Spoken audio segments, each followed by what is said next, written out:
E aí, criançada, aqui é o professor Aldo, bem-vindo ao Asa Academia. Esse é mais um vídeo de resolução de questões dos vestibulares da UFMS. E eu queria aproveitar para te lembrar que você ainda pode adquirir a nossa apostila preparatória para o vestibular da UFMS, onde eu separei todas as questões dos passes e dos processos seletivos vestibular da UFMS por conteúdo. Em cada questão você tem um QR Code que leva para a resolução daquela questão do nosso canal e também indicando ali em cada conteúdo quais são os que caem no passe, primeira etapa, segunda etapa, terceira etapa. Na descrição você encontra onde você pode adquirir a sua, para você sempre ter as questões com você e se preparar aí para o seu vestibular. E se a gente estiver ajudando você e contribuindo para o seu estudo, não esquece de compartilhar e curtir o nosso vídeo, que ajuda muito o nosso trabalho. Então, bom estudo a todos e vamos resolver exercício. E aí, criançada, aqui é o professor Aldo, bem-vindo ao Asa Academia. Esse é mais um vídeo de resolução aí de questões de vestibular. A gente vai resolver o passe terceira etapa, triênio 21, 22, 23. Uma questão de cada vez, explicando bem o conteúdo, fazendo de um jeito para você entender bem o exercício e a resolução e saber fazer na hora da prova quando você for fazer o seu vestibular. Se ainda ficar alguma dúvida depois do vídeo, coloca aí nos comentários que eu respondo para você e tento te ajudar, ok? Se você quiser alguma questão específica, é só você olhar na timeline do vídeo, tem aí separadinho, aí você pode ir direto na questão que você quer. Tudo para ajudar vocês aí na sua preparação para o seu vestibular, ok? Então vamos fazer exercício.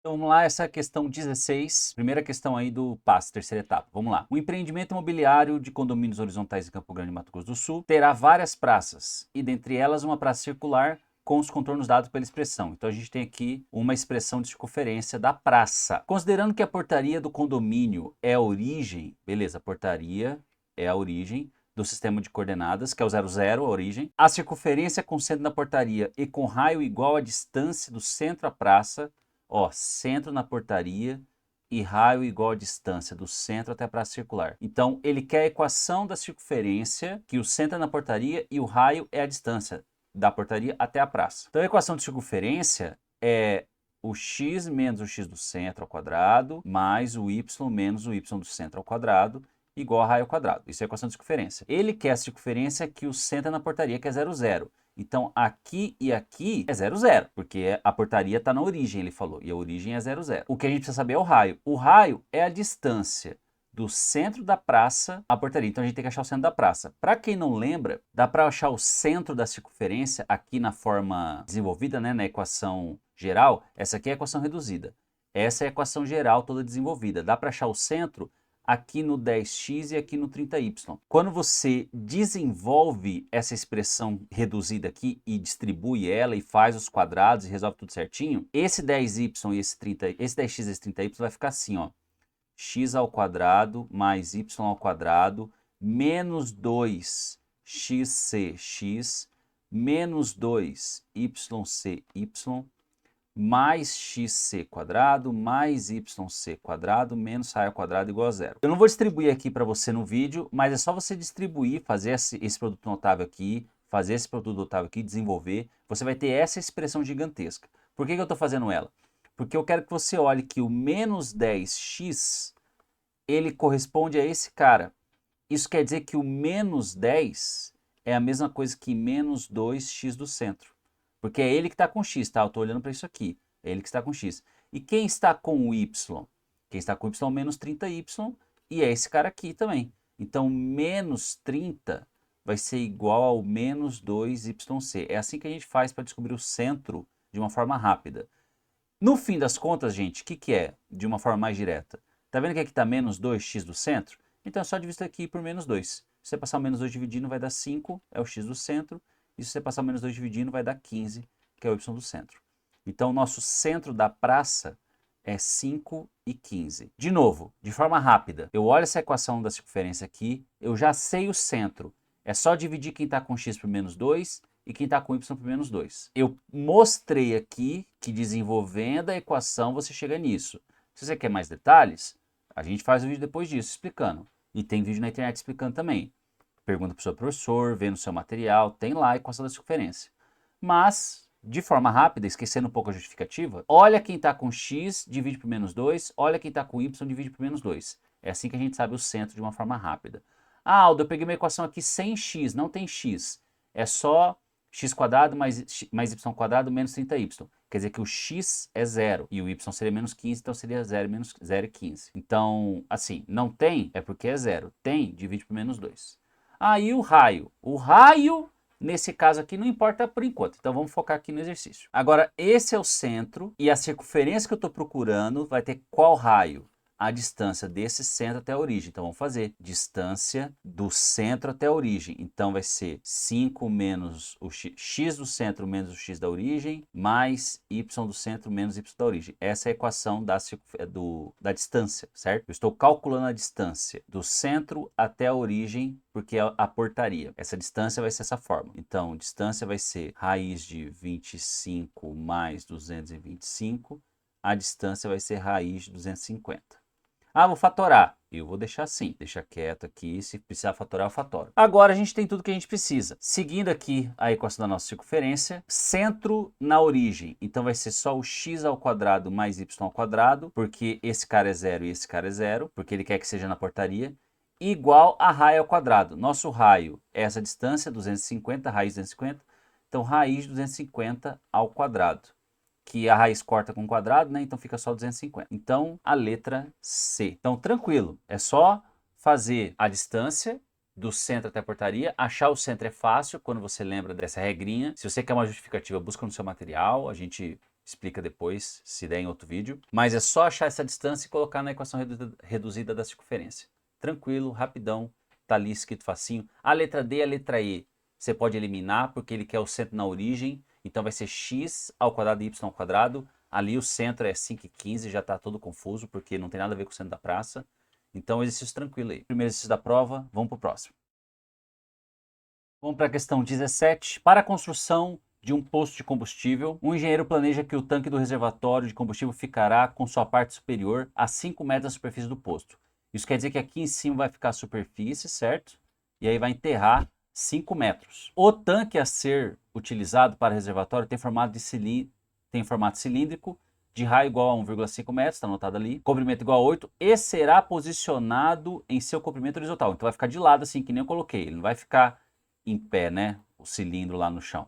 Ele vai ficar assim. O valor de π igual a 3,14, o volume de entulhos que será descartado após colocar o tanque e tampá-lo com o entulho que foi retirado em sua colocação será.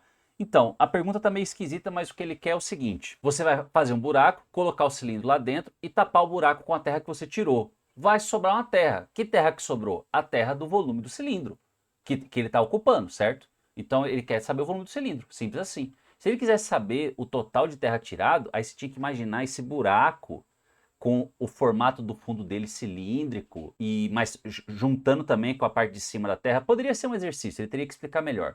Mas ele foi simples, ele tapou. Então é o volume do cilindro. Então, qual é o volume desse cilindro? Volume de cilindro é a área da base vezes a altura. A área da base, não interessa que esteja de lado, gente. A base é essa e a altura é essa. Você vai imaginar o cilindro desse jeito. Ah, mas ele está de lado, a base é 8. Não, a base não é 8. A base é a circunferência, o círculo do cilindro que é a base. Então a área da base é πr ao quadrado vezes a altura 8. Aí é só fazer 3,14 vezes 2,25, que é o 1,5 ao quadrado, vezes 8, isso que vai dar 56,52 metros cúbicos. Letra E. Essa questão aqui, pessoal, foi anulada, tá? Eu não sei por que ela foi anulada, não sei se é algum problema no enunciado, não sei se é algum problema nas contas, não sei se eu estou interpretando de um jeito, mas tem outro jeito de interpretar, né? Às vezes a questão é ambígua e eu nem estou vendo qual que é a outra interpretação dela. Mas eu cheguei aqui na alternativa E, mas ela foi anulada, tá? Pra vocês saberem. Mas não quer dizer que não dê para estudar. O que a gente estudou aqui? Volume de cilindro, que tem que saber fazer, ok? Espero que tenha ficado claro aí. Vamos para o próximo. Vamos agora para a questão 18. Em uma aula de polinômios, o professor Francis escreveu o seguinte polinômio. Aí ele colocou aqui o polinômio na forma genérica, né? A0x elevado a n, A1x elevado a n menos 1, até o AN-1 vezes x e o AN termo independente se a letra nenhuma igual a zero. Aí aqui teve uma digitação errada, essa questão foi anulada, tá? Mas a gente vai resolver ela porque a gente pode estudar um pouco de polinômio aí. Aqui imagino que A0 é diferente de zero, porque se o A0 for diferente de zero, isso aqui vai existir. Se o A0 puder ser zero, esse x elevado a n não existir, poderia não existir, então é normal. Isso aqui vai ter que ter diferente de zero. E o n de 3 a 5. Isso quer dizer que o grau do polinômio vai do grau 3 até o grau 5. Então, o grau é 3, 4 ou 5. Para esse polinômio é correto que tem no mínimo 3 raízes distintas. Tá, o cara vai ter 5 raízes no máximo. Pelo menos 3 raízes tem que ser distintas? Não. Ele pode ter 5 raízes distintas, ele pode ter 2 raízes distintas, né? Ele está falando no mínimo 3, ele pode ter 2 raízes distintas. Nada impede ele de ter uma raiz 5, 5, 5, 3, 3. Pronto. Só tem 2 raízes distintas, o resto é repetida. Não sei. Então não é letra A. B. No máximo 5 raízes distintas? No máximo 5 raízes distintas? Verdade. Letra B de bola. Porque no máximo ele vai ter 5 raízes, porque o grau vai ser 5. Porque isso que é o grau, tá, pessoal? O grau é o número de raízes do polinômio. E se ele vai ter no máximo 5 raízes, ele pode ter no máximo 5 raízes distintas. Por exemplo, assim. 1, 2, 3, 4, 5 são as raízes distintas dele. Ele não tem como ter 6 raízes distintas, é no máximo 5. 3 raízes distintas, exatamente 3 raízes distintas, não dá para afirmar. Exatamente 4, não dá para afirmar. Exatamente 5, não dá para afirmar.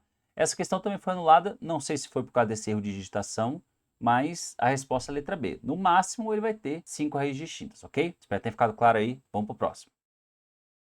Vamos agora para o 19. Os alunos da equipe de robótica da Escola Estadual Monte Sinai fizeram a programação dos movimentos de um robozinho na forma trigonométrica. Se o número raiz de 3 menos i é o número... Tá, esse aqui é o número que a gente vai trabalhar. É um número complexo que representa a posição do robozinho em um dado instante, a sua posição na forma trigonométrica nesse instante é. Então é só transformar esse número que está na forma algébrica na forma trigonométrica. A forma trigonométrica de um número complexo é o módulo dele vezes cosseno do argumento mais i seno do argumento. O que é o argumento? O que é a forma trigonométrica? Isso daí é mais profundo, você tem que procurar no seu material aí. Mas essa é a forma trigonométrica que a gente tem que achar. Então, a gente precisa saber o módulo dele e o argumento, o ângulo. O módulo eu não vou fazer, porque tudo é 2. Tá vendo que todos os módulos são 2? Mas eu não preciso fazer, então eu sei que vai ser 2. Eu preciso fazer só o argumento. No plano de Argand-Gauss, onde o eixo x é o eixo dos números reais e o eixo y o eixo dos números imaginários, esse número aqui, raiz de 3 menos i, ele tá por aqui, ó. Raiz de 3 positivo e menos i. Menos i aqui, menos 1 i aqui embaixo. Então, essa é a representação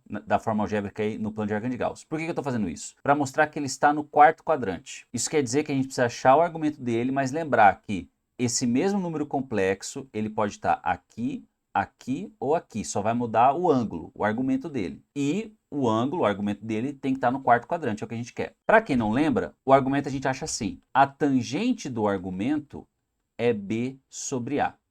Então, a tangente do nosso argumento que a gente quer saber vai ser o menos 1 sobre raiz de 3, que você racionaliza, que vai dar menos raiz de 3 sobre 3. Raiz de 3 sobre 3, você sabe que é 30 graus. Então, nosso alfa é parente do 30 graus. Só que é parente do 30 graus no quarto quadrante.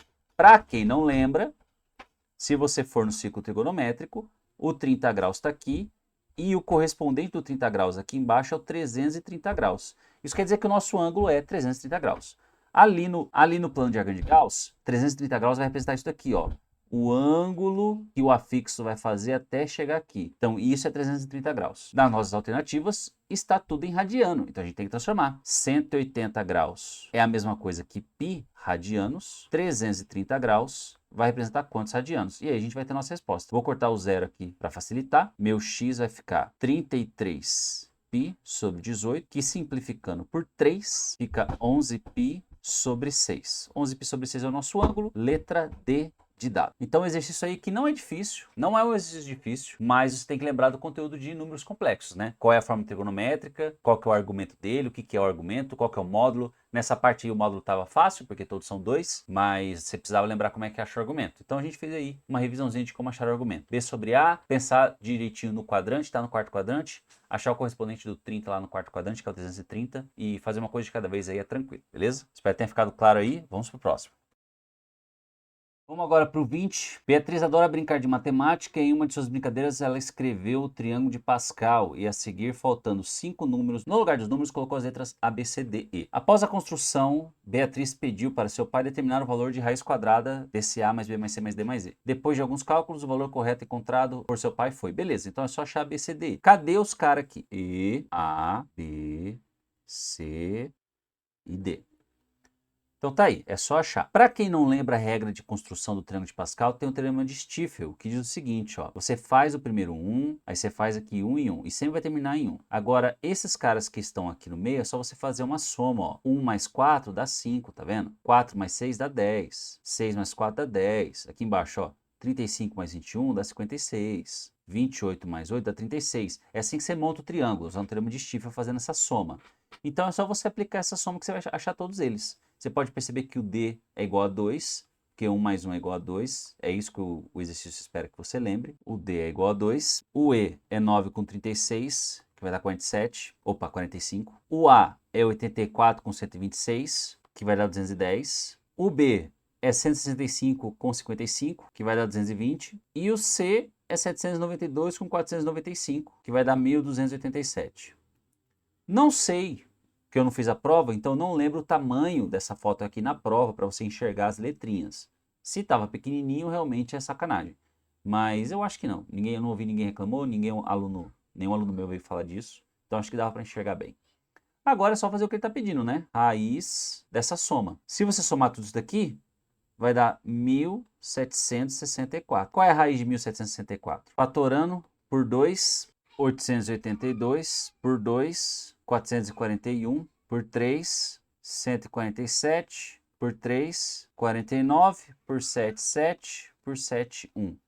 Então, a raiz de 1764 vai ter um 2, um 3 e um 7. 42. Letra C, entre 41 e 43. Exercício tranquilo, só precisava conhecer o triângulo de Pascal. O triângulo de Pascal é no conteúdo de binômio de Newton, é nele que você vê, é um pouco depois de análise combinatória, você usa um pouco de combinação, mas tem que saber, triângulo de Pascal. Essa não é a única regrinha que tem nele, de você somar os dois e dar o de baixo, tem várias lógicas e vários padrões nele, e é interessante que você saiba alguns, porque alguns exercícios cobram, ok? Espero que tenha ficado claro aí. Vamos para o próximo. Vamos para o 21. O gráfico a seguir representa a quantidade de carros de luxo vendidos em alguns meses do ano em uma loja. Então tem aí a quantidade e o mês que foi vendido. Então, quando tem esse tipo de exercício, tem que entender o gráfico. Não é sempre que o gráfico vai ser excelente, mas esse aqui parece que é tranquilo. Ó, em janeiro vendeu 160, em março vendeu, um pouco aqui, a gente vai ter que entender o que são esses riscos aqui. Não é óbvio, a gente vai ter que sacar depois. Essa loja tinha uma meta de vender 750 carros. Assim, considerando apenas os meses mostrados no gráfico, o que aconteceu? A meta foi batida, foi superada, o que aconteceu? Então a gente tem que somar. Então vamos somar. Então o desafio vai ser justamente entender o que são esses risquinhos. Bom, de 0 até 80 tem 1, 2, 3, 4. Então eu acho que é de 20 e 20, né? Então aqui é 20, 40, 60, 80, 100, 120, 140, 160. Pronto. Desvendamos, é de 20 em 20. O exercício pode pedir isso para você entender o que vale cada risquinho. Aqui está na cara que é de 20 em 20. Se não for de 20 em 20, aí o exercício está errado. Então, janeiro é 160. Vamos ver quantos carros ele vendeu. Março, 140. Maio, outro 140. Julho, 80. Setembro, 80 também. E novembro, 100. Somando tudo isso daqui, vai dar 700. 700 carros. Então, a letra D. Faltam 50 carros para a meta ser atingida. Ele quer 750, né? De meta. E aqui vendeu 700. Aqui na soma, gente, não é para você fazer correndo. Você desvendou o exercício, você entendeu qual que é o gráfico, você descobriu que é só fazer a soma. Não vamos perder a questão por causa da soma. Você vai resolver a soma na velocidade que você resolve. Tem gente que é bem rápido em fazer conta, faz de cabeça. Tem gente que é mais devagar, não tem problema. O problema é você não perder o exercício que você desvendou. Então faz a conta devagarzinho, 160 com 140, vai somando um de cada vez. Não precisa ter pressa aqui. Tem que ter pressa em ler o exercício, em interpretar o exercício, em descobrir o que tem que fazer. Descobrir o que tem que fazer, faz com calma para não perder, ok? Espero que tenha ficado claro aí. Vamos pro próximo.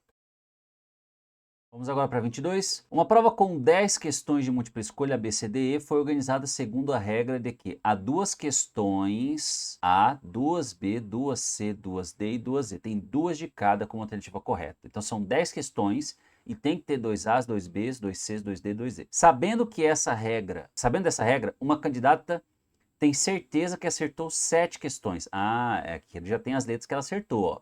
Então isso aqui ela tem certeza, ela está em dúvida nas outras 3. A E vai chutar as outras 3 questões. Considere que aquelas que ele respondeu estão corretas. A probabilidade dessa candidata gabaritar a prova. Então, a gente tem as questões que ela chutou, a gente sabe que tem que ter 2 de cada e ela vai chutar as 3. Muitos alunos fazem isso, né?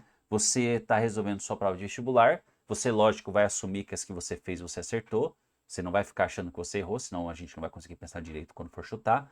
E aí você vê que você marcou várias As durante sua prova e você tem a impressão de que, não vou marcar mais uma alternativa A, porque senão vai ter muitas alternativas A marcadas. Mas os vestibulares não são feitos assim. Não é todo vestibular que tenta deixar a mesma quantidade de alternativa. E nem o professor também, até porque as questões são sorteadas. O cara faz a questão e a questão é montada junto com a múltipla escolha. E ele coloca lá a alternativa que ele quer que seja correta a múltipla escolha. Aí quando sorteia as questões, de 15 questões pode ter 10 letras A. É difícil de acontecer, mas é possível. Então não fica achando que isso acontece não. Mas nesse exercício isso vai acontecer. Então nós já temos, repare ali, 2 As, nós já temos um B, nós temos 2 Cs e 2 Ds. Então essa aluna só vai chutar B, porque está faltando um B aqui, e vai chutar também os Es, que ele não chutou nenhum. Então só falta chutar B e E. E são 3 alternativas. Então, só tem uma sequência correta das questões, dessas últimas 3 questões. Então, você tem aqui as 3 questões e você vai chutar ou B ou E. E um B, né, e 2 Es, você vai colocar essas 3 alternativas, porque você sabe que tem que ter só um B e 2 Es corretos. E só tem uma sequência delas que vai estar correta para ela acertar, porque está perguntando qual a probabilidade de gabaritar. Então, tem que acertar as 3. Agora, que sequência que é? É uma do total de sequências. Então, a pergunta agora passou a ser: quantas sequências a gente consegue fazer com essas 3 letras? Então, B, E. E tem quantas sequências? Isso aqui, para quem não lembra, é permutação. Quando eu pergunto assim, quantas sequências tem? É só permutar. E permutação, gente, é fatorial. Fatorial é isso. Quantas sequências possíveis dá para fazer com aquelas letras? Porém, nós temos 2 E's. Reparem, se eu mudar esse E com esse E, ainda é a mesma situação. Isso quer dizer que é uma permutação com repetição. Para quem não lembra, permutação com repetição é só você fazer o fatorial do 3, porque são 3 letras, e dividir pelas repetições, que são 2. Então, 2 fatorial. Isso vai dar 3 vezes 2 sobre 2, que vai dar 3. Ou seja, tem 3 sequências possíveis para esse B, E, E. Lógico, você não precisaria dar conta para ver isso. Eu tenho certeza que alguns alunos aí estão pensando que dá para fazer na mão, e dá. Aqui as 3 sequências. B, E, E, E, B, E, E, E, B. Pronto, essas são as 3 sequências. Uma dessas é a correta. Portanto, a chance de gabaritar é 1 em 3. Letra B. Eu fiz a conta aqui porque eu quero fazer a conta para mostrar para vocês como é que tem que fazer, caso o número seja maior. Mas realmente, com essas 3 você poderia fazer rapidinho aqui. Só tem 3 sequências, então a chance de acertar é 1 em 3. Ok? Espero que tenha ficado claro aí. Vamos para o próximo. Vamos agora para o 23. Foi construído um paralelepípedo retangular no sistema cartesiano tridimensional. Tridimensional, muitos de vocês não estão acostumados. Vocês estão acostumados com o x e o y em 2 dimensões. E você tem um valor de x, um valor de y, e você marca um pontinho ali. Só que aqui é um plano tridimensional. Então você tem x, y e z. O importante é você entender que cada um está numa direção. E esse valor aqui é uma terna ordenada e é a mesma coisa do par ordenado. Você tem x, y e z sempre nessa ordem. Então aqui que você está vendo é o x igual a 0, y igual a menos 3 e z igual a 2. A gente vai entender ele melhor. Mas só para falar para vocês que não é tão diferente do que vocês estão acostumados. Sabendo que o vértice A está na origem, e as coordenadas dos vértices B e G são respectivamente essas duas que estão aparecendo no desenho, qual é o volume e as coordenadas do vértice F do paralelepípedo? Bom, tá aqui as alternativas, vamos tentar entender. Reparem aqui no B. O B é x igual a 4 e repare que aqui é a origem. Então, x ser igual a 4 significa que ele vem 4 para cá na direção do x. E como y e z é igual a 0, então o ponto B fica aqui mesmo. Beleza, tentando só mostrar para vocês como é que fica. Olha a letra G, porém. A letra G você está aqui na origem. Qual é o x? 0. Portanto, eu não fui nem para cá e nem para cá. Eu fiquei parado aqui no ponto na origem. Y igual a menos 3. O y está nessa direção aqui. Ele está indo assim, o y. Como é menos 3, eu vou descer menos 3. Olha aqui, ó. Menos 1, menos 2, menos 3. Se fosse positivo, eu ia para aquela direção. Ainda é parecido com o plano cartesiano. Para cá é positivo, para cá é negativo. Para cá é positivo, para cá é negativo. Então, menos 3. Então, repare que eu desci. Eu sei que ele está aqui em cima, mas eu desci para essa direção, o G, reparem. E o Z é 2. Também é positivo para cima e negativo para baixo, o Z, mas tem que ser nessa direção. Imagina que você está subindo e descendo. E o Z está para cima, ó. 1, 2. Então, tem que tentar enxergar a perspectiva aqui. Esse ponto G, ele está descendo aqui no Y, mas está para cima. Então, ele fica acima do ponto D, por exemplo, que está embaixo dele, entendeu?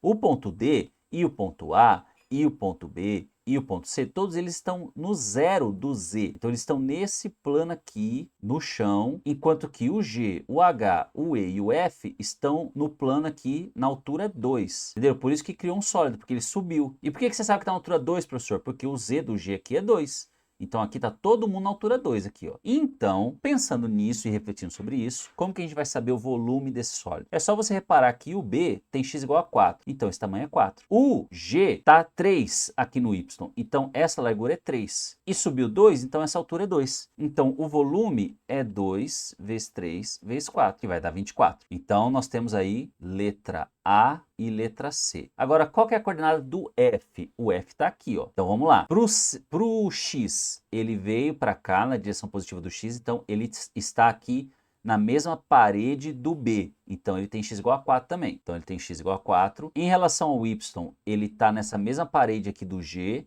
Então ele desceu aqui até o 3. Então ele é menos 3 também, menos 3. E ele está aqui em cima na tampa, aqui junto com o G, ele não está aqui embaixo no chão. Então ele também, em relação ao Z, subiu 2. Então 2. 4 menos 3 e 2. Então letra C. É difícil de enxergar quando você não está acostumado com os eixos X, Y e Z. Mas tem exercício que cobra isso aparece, apesar da gente ver muito pouco. É muito raro a gente ver isso nas aulas, né, de geometria analítica, porque a gente trabalha só com X e Y. Mas quando aparece, é nesse sentido, só para ver se você consegue entender a perspectiva. Não tem cálculo, não tem forma, não tem nada. Beleza? Já tem ficado claro aí, vamos para o próximo.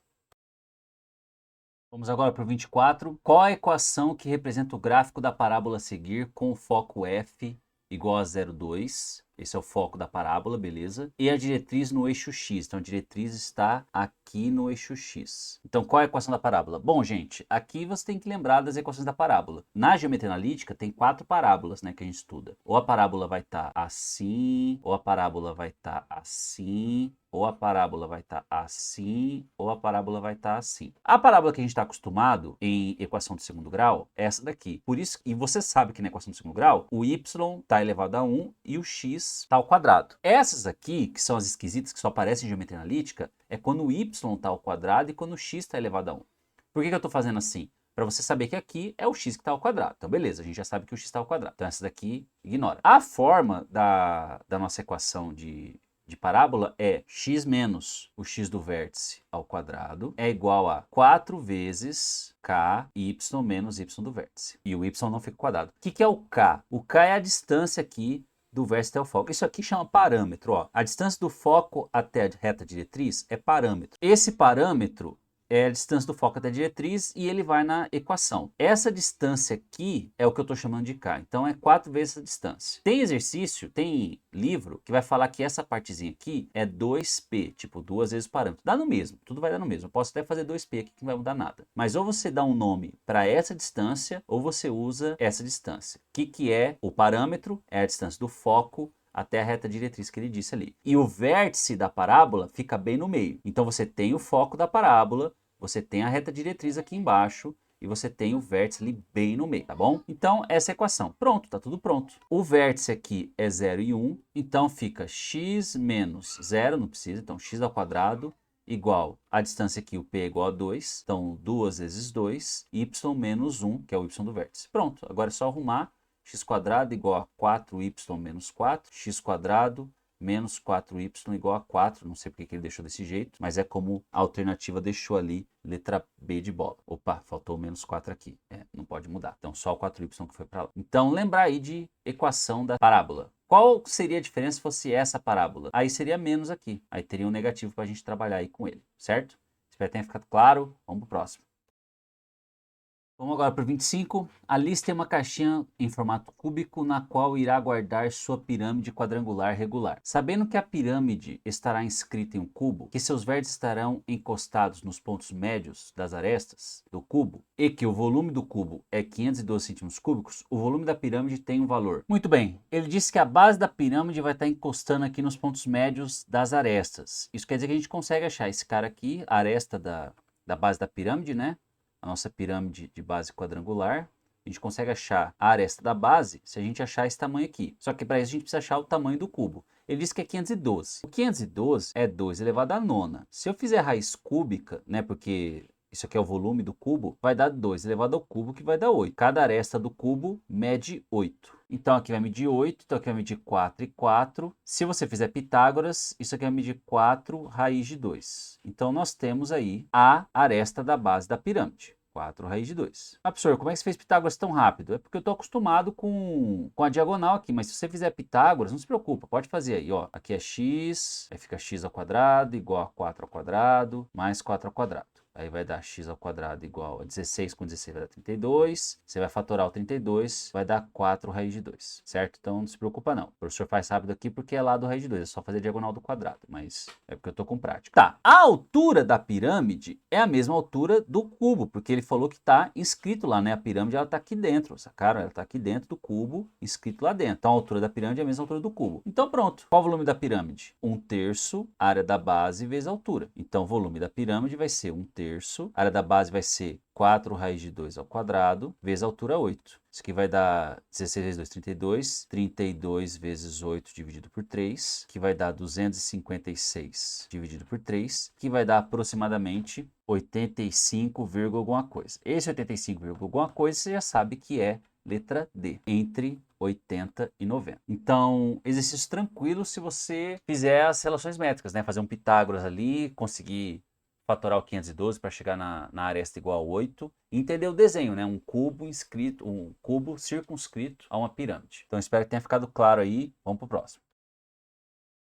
Vamos aqui agora para o 26. O avô de Maria é um grande pesquisador matemático e irá fazer aniversário. Como forma de presenteá-lo, Maria fez uma placa para colocar em seu bolo de aniversário, em que é preciso realizar uma operação matemática para descobrir a idade que ele está completando. Na placa está escrito: completo hoje a soma dos coeficientes do desenvolvimento desse binômio de Newton aqui. Então, a soma dos coeficientes desse binômio de Newton é o que vai ser a idade do avô.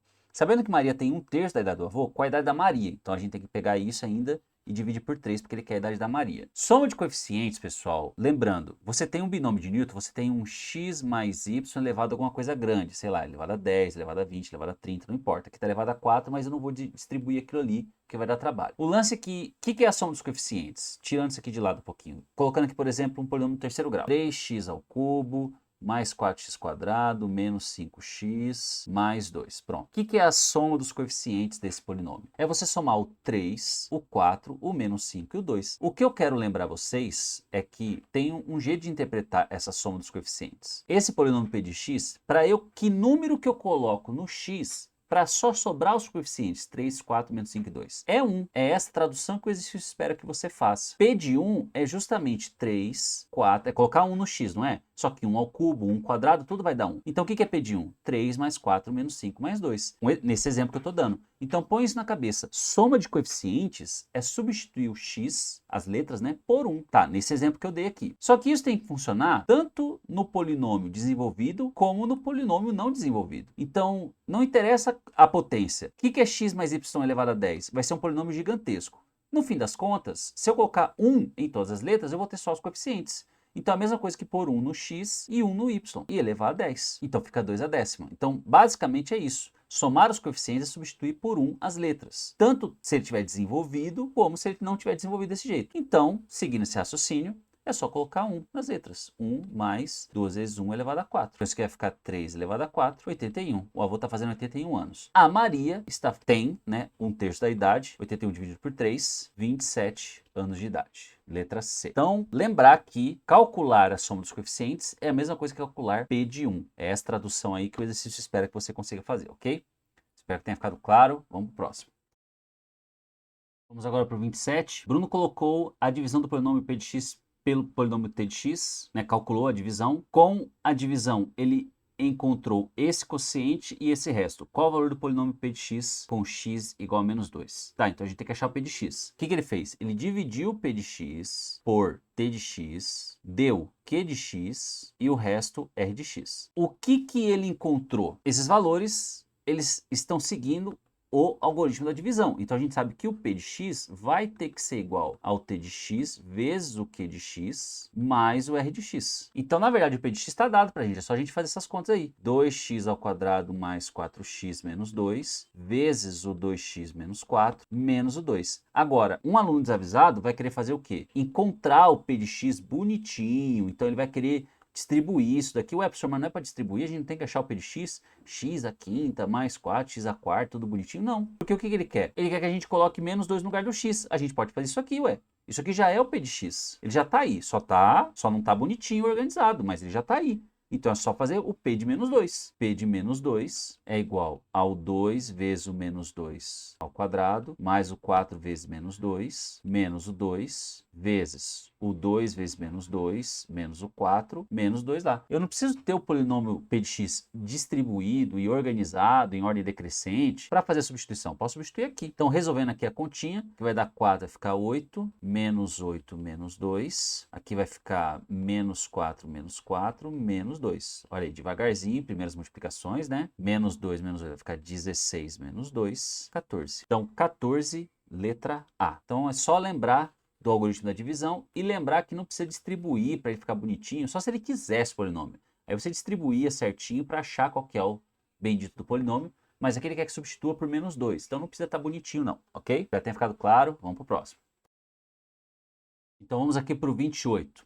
Um jogo muito praticado em Campo Grande é o Bozó. O jogo consiste em um copo com 5 dados, com 6 faces e com 6 números de 1 a 6. Então são 5 dados normais. Dentre as várias jogadas é o general, que apresenta as 5 faces voltadas para cima com o mesmo número. Então é você pegar o seu copo com os dadinhos, jogar e sair os 5 dados com o mesmo número. A probabilidade de se fazer o general de boca na primeira jogada é de boca significa na primeira jogada. Ele colocou aqui. General de boca na primeira jogada é D para você saber que é na primeira jogada. Ele só está falando isso para você fazer numa jogada só. Se a gente pudesse conseguir o general em mais de uma jogada, seria diferente o exercício. Ele fala de boca para você pensar numa jogada só. Então, qual a probabilidade de sair, por exemplo, tudo 2? Quero que saia tudo 2. General com tudo 2. Ué, a probabilidade de sair o 2 em um dado é 1 em 6. De sair no outro, 1 em 6. De sair no outro, 1 em 6. Para cada dado, certo? Então, 1 em 6 elevado a 5. Essa é a probabilidade de sair tudo 2. Mas pode sair tudo 3, tudo 4, tudo 5, então vezes 6. Então 6 para cada número do dado, né? E 5 porque são 5 dados. Então fica 6 vezes 6 a menos 5, aí a gente soma os expoentes, fica 6 a menos 4, como ele escolheu aqui representar nas alternativas. Então letra C, 6 a menos 4, ok? Para ter ficado claro, vamos para o próximo. Vamos agora para o 29. No jogo Loto Fácil, o apostador pode escolher de 15 a 20 números dentro de um total de 25. São sorteados 15 números. Caso o jogador acerte os 15 números sorteados, ele ganha o prêmio máximo. Então, ele vai escolher de 15 a 20 números de 25. Se ele acertar 15, ele ganha. É lógico que é de 15 a 20, porque se você vai marcar mais números, você paga mais, né? A probabilidade de um jogador que fez um jogo com 20 números acertar os 15 sorteados é aproximadamente uma em quanto? Uma em aproximadamente quanto? Então é 1 em quanto? Tá, ele marcou 20 e quer acertar os 15. Tem quantos 15 possíveis para ele acertar, né? Qual é o nosso espaço amostral? Qual é tudo que pode acontecer? Combinação de 25 números tomados 15 a 15. Isso é tudo que pode acontecer. Agora, ele marcou 20. Ele marcou 20 significa que ele está concorrendo com vários jogos diferentes, né?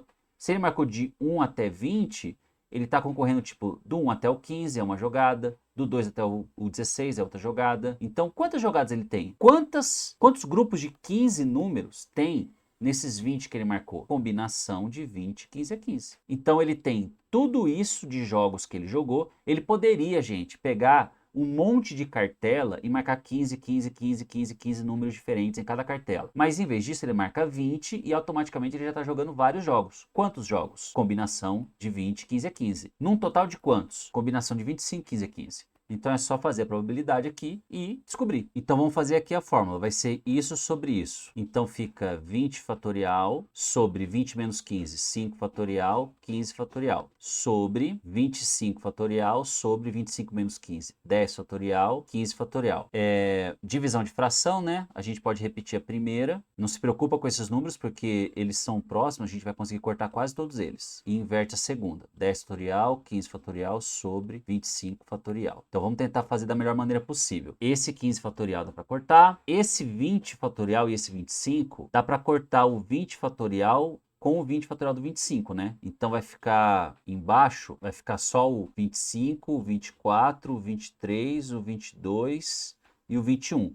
Porque do 20 para para frente, eu cortei com 20 de cima. E a mesma coisa aqui, esse 5 fatorial vai cortar aqui o 5 fatorial do 10, então vai sobrar só o 10, o 9, o 8, o 7 e o 6, porque do 5 para frente vai cortar. Ótimo, então simplificamos para isso daqui. Agora a gente tem que continuar simplificando porque ele quer que fique tipo 1 enquanto. Então todos esses caras de cima tem que dar para simplificar. Então vamos nessa. Esse 10 é 5 vezes 2. Então dá para cortar o 5 com 25 e sei lá, o 2 com 24. Dá 12. Vamos lá, devagarzinho. O 9 é 3 vezes 3. Dá para cortar o 3 com 21, fica 7. E esse outro 3 dá para cortar com 12, fica 4. Vamos lá, um de cada vez. Eu estou fazendo aqui, mas você pode fazer o seu aí mais devagar se precisar. Esse 8 é 4 vezes 2. O 4 dá para cortar com esse 4 e o 2 eu vou cortar com 2 do 22, dá 11. O 7 dá para cortar com 7. O 6 é 2 vezes 3. Dá para cortar o 2 com nada, não dá para cortar com mais nada. Então, infelizmente, vai ficar 2 vezes 3 sobre 5 vezes 23 vezes 11. Por isso que tem essa palavra aqui aproximadamente. Por isso que tem essa palavra aqui aproximadamente, porque não vai dar exato, então vai dar alguma coisa parecida com esses números aqui. Então, agora a gente vai ter que simplificar na marra aqui, pessoal, porque em cima vai ficar 6 e embaixo vai ficar 1265. Tá, ele quer 1 sobre alguma coisa, então vou ter que simplificar, não tem jeito, vou ter que simplificar em cima por 6 e embaixo por 6. Eu sei que não vai dar exato, mas é por isso que ele quer aproximadamente. Então tem que dividir 1265 por 6, porque aí vai dar mais ou menos 1 sobre quanto? 1265 por 6 vai dar 210,